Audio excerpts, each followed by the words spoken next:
Hello everyone, I'm Rikish12 as always. So you might be asking yourself, what does Links Through the Ages, what is this series, what is this entire thing about? So that's why I wanted to explain this before starting this episode. So Link Through the Ages is about the entire Legend of Zelda series. So we're going to be going from the first game, which is this episode, all the way through the latest game, which in this case is Breath of the Wild currently. So throughout this video series, I'll be explaining the game series and all of the games and kind of how the inspiration through them and kind of interviews and stuff about the games. So I hope you guys enjoy this.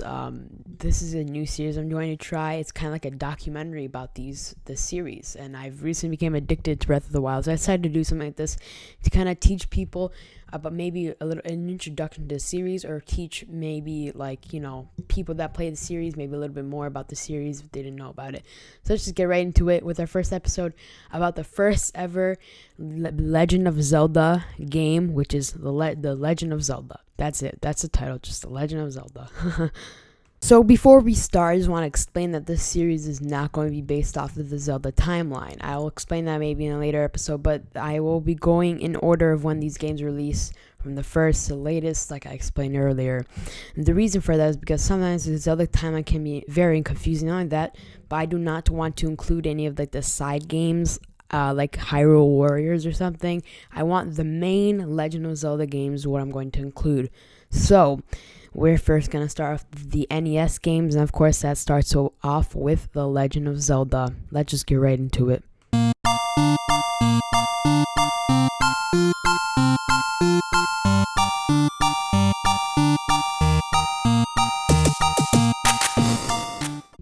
So let's catch up some of the people on what the series is and about it. So The Legend of Zelda is a video game series made by Nintendo for Nintendo consoles.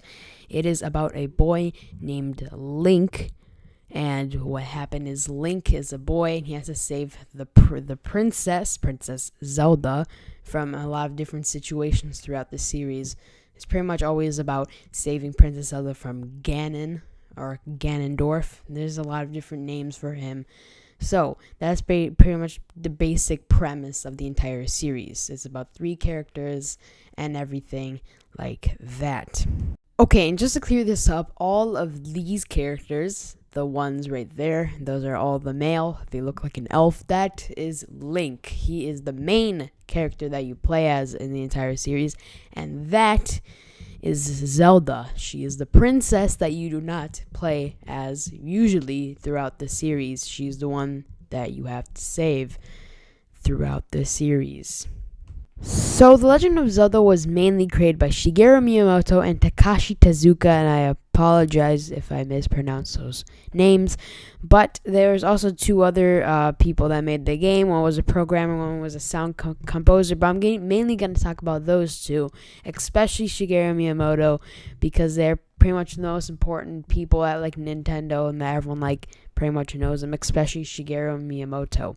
So let's get in by talking about Shigeru Miyamoto and his inspiration and why he created the game. So if you are a Nintendo fan, or you or someone else are a Nintendo fan, you have probably heard those 2 words, Shigeru Miyamoto, at least once. And you might be asking yourself, well, who is this guy? Why is he so important? Why do all the Nintendo fans utter his name?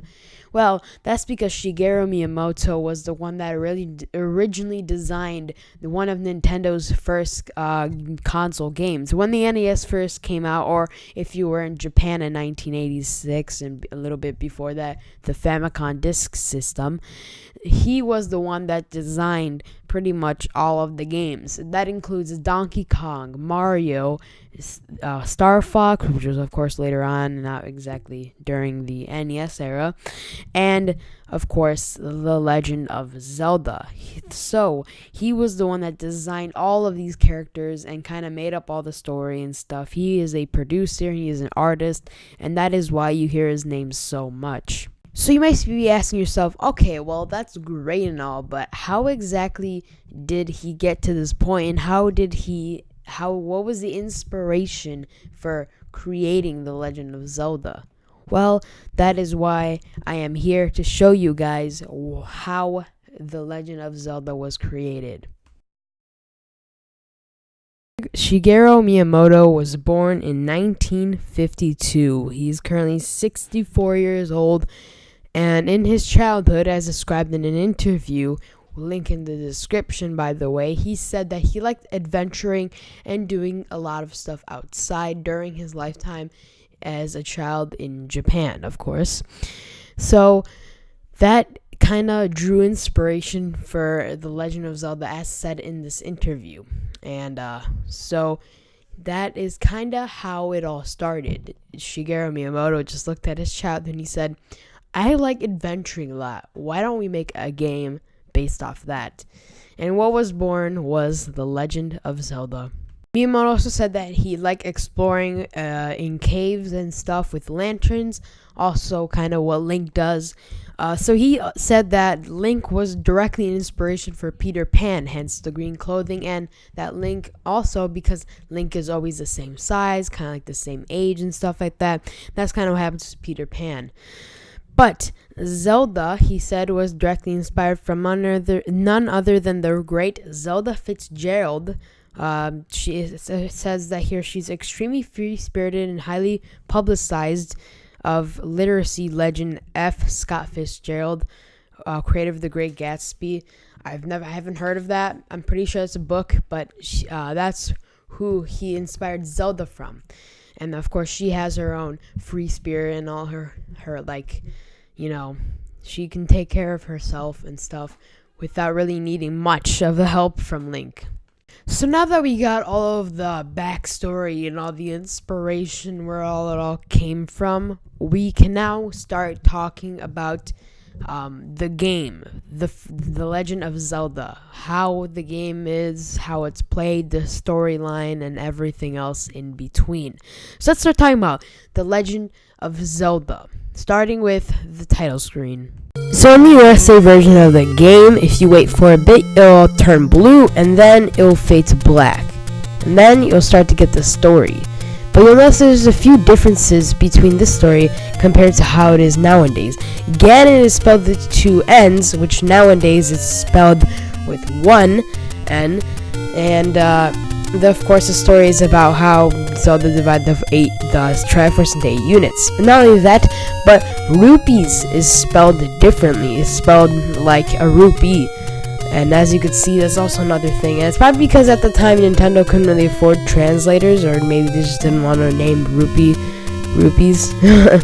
But that's just some of the stuff that was translated kind of weirdly. But yeah, so that's kind of how the story goes. The title screen, that's kind of how everything started, is with this title screen. And then you could press start, and then you'll just head back, start the game where you register your name. In this case, I just look through the entire thing. As you can see, it says please look up the manual details, and then you'll be brought back to the Legend of Zelda title screen. So at this point, it is almost time to conclude this episode. We have finally gathered all of the inspiration and everything, the story behind the original game, and now we pretty much know everything about the game. And of course, now we have our first link to add to our vast collection that we're gonna make throughout this series, and that is the first ever link, the original link from episode 1 of Link Through the Ages. It's dangerous to go alone. Take the subscribe button. Oh, wait. Oh, I'm sorry. That was a really bad joke. But I hope you guys enjoyed this episode. If you guys would like to see more of this and you guys really enjoyed and like to learn more about all the other games, be sure to leave a like, and I will see you guys next episode later on. Thank you all so much for watching. I'm Rikish102 as always. Peace out.